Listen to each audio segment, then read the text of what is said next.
Les films d'animation ont leur propre Oscar depuis un peu plus de 10 ans, depuis 2002, et cette année encore la qualité est au rendez-vous. Les Croods suit les pérégrinations d'une famille préhistorique suite à l'effondrement de sa caverne et qui va croiser la route de toutes sortes de créatures. We never had the chance to explore the outside world because of my dad's one rule. New is always bad. Never not be afraid.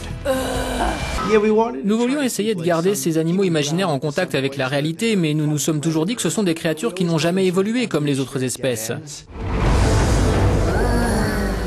Blockbuster avec plus de 700 millions d'euros de chiffre d'affaires, Moi, Moche et Méchant 2, c'est tout simplement le film qui a rapporté le plus à Universal Studios en 100 ans d'histoire. I am the league's director, Silas Ramsbottom. Bottom.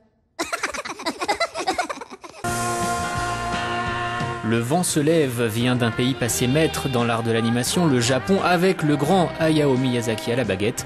Un Oscar serait véritablement la cerise sur le gâteau, le film ayant déjà amassé 20 prix internationaux.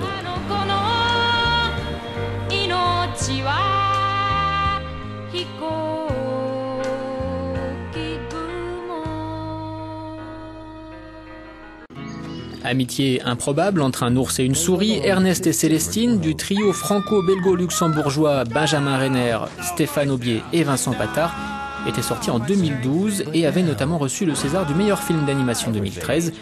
Ce film s'inspire de la série de livres pour enfants du même nom de la Belge Gabrielle Vincent. En fait, je pense qu'à partir du moment où on choisit de faire une adaptation, c'est forcément d'une œuvre dans laquelle on retrouve quelque chose de soi-même. Donc moi, je me retrouvais beaucoup dans l'œuvre de Gabrielle Vincent. Après, c'est une interprétation personnelle. Et puis pour clore la catégorie, reste le favori, La Reine des Neiges. Beaucoup parlent d'une renaissance de Disney qui n'a jamais été aussi proche d'empocher le premier Oscar de son histoire pour un long métrage d'animation. A real howler in July, yeah? Really? If we don't do something soon, we'll all freeze to death. Jennifer Lee est la première femme à réaliser un long métrage pour Disney. C'est même la première fois qu'une scénariste d'un grand studio d'animation passe derrière la caméra. J'étais toute bouleversée d'être la première scénariste. Alors devenir réalisatrice d'un film d'animation Disney, ça a été incroyable. De plus en plus de femmes s'intéressent au monde de l'animation.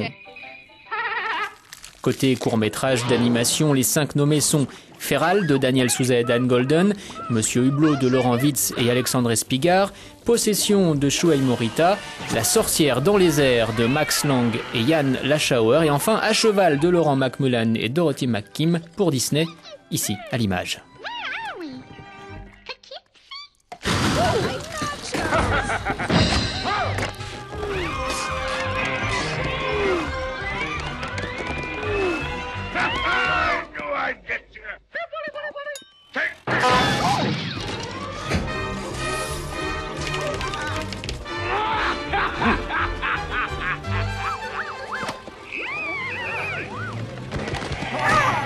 Hmm?